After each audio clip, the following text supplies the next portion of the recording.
அதாவது ஜெயலலிதா அவர்கள் பாணியில் வந்து தீய சக்தி திமுகன்னு சொல்லியிருக்காரு. ஸோ அதிமுக பாணி அரசியலை விஜய் கையில் எடுக்கிறாரா சார் விஜய் அவர்கள்?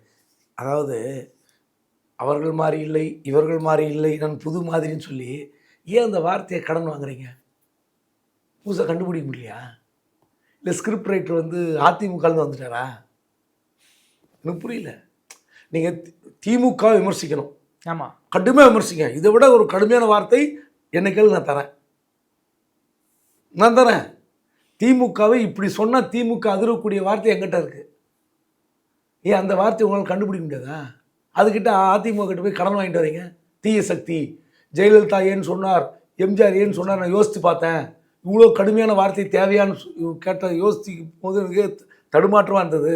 ஆனால் அந்த வார்த்தை சரி, திமுக தீய சக்தி, திமுக தீய சக்தி, ரைட்டு. இப்போ என்ன பண்ண போகிறீங்க? என்ன பிரச்சனை உங்களுக்கு? அந்த வார்த்தையை கடன் வாங்க தவிர என்ன புதுசாக கண்டுபிடிச்சிட்டிங்க? நான் ஏற்கனவே உங்ககிட்ட பேட்டி கொடுத்துருப்பேன்.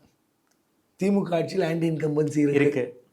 எந்த கட்சி ஆட்சிக்கு வந்தாலும் 100% மக்களை வந்து திருப்தி அடைய செய்ய முடியாது. என்ன, ஒவ்வொரு துறையிலும் நிறைய பிரச்சனைகள் இருக்குது, ஊழல் இருக்குது, முறைகேடு இருக்குது. ஒரு 2-3 துறை எடுத்து நீ பட்டியல் போடுறதுக்கு தயாராக இருக்கீங்களா?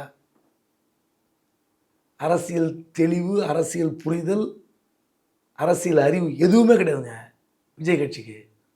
இப்படிப்பட்ட கட்சிக்கு மக்கள் ஓடி போய் பார்ப்பதே தவறு. நான் சொல்கிறேன், இந்த நிமிடம் வரை இந்த கட்சி நாட்டுக்கு தேவையா என்பது என்னோட கேள்வி. 20%, 25%, 30% சத்தியமாக இருக்காது. எழுதி கூட தரேன்.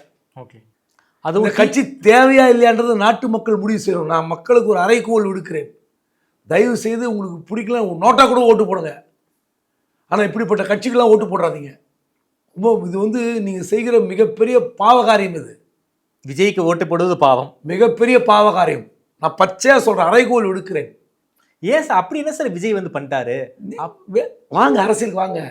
அரசியலுக்கு தான் வந்துட்டாரு. மக்களிடம் பேசு, மக்களிடம் செல், மக்களிடம் பழகு, மக்களிடமிருந்தே கருத்துக்களை பெற்று நீங்கள் அரசியல் செய். இதுதானே பேசுனீங்க. அண்ணா சொன்னார்னு. ஆமாம். என்னத்தை கிழிச்சிங்கன்னு கேட்குறாங்க. இது வரைக்கும் மக்கள்கிட்ட என்ன தரிசனம் பண்ணிட்டீங்க? மக்கள்கிட்ட போய் என்ன பார்த்தீங்க? எத்தனை மக்களை சந்திச்சிட்டீங்க நீங்கள்?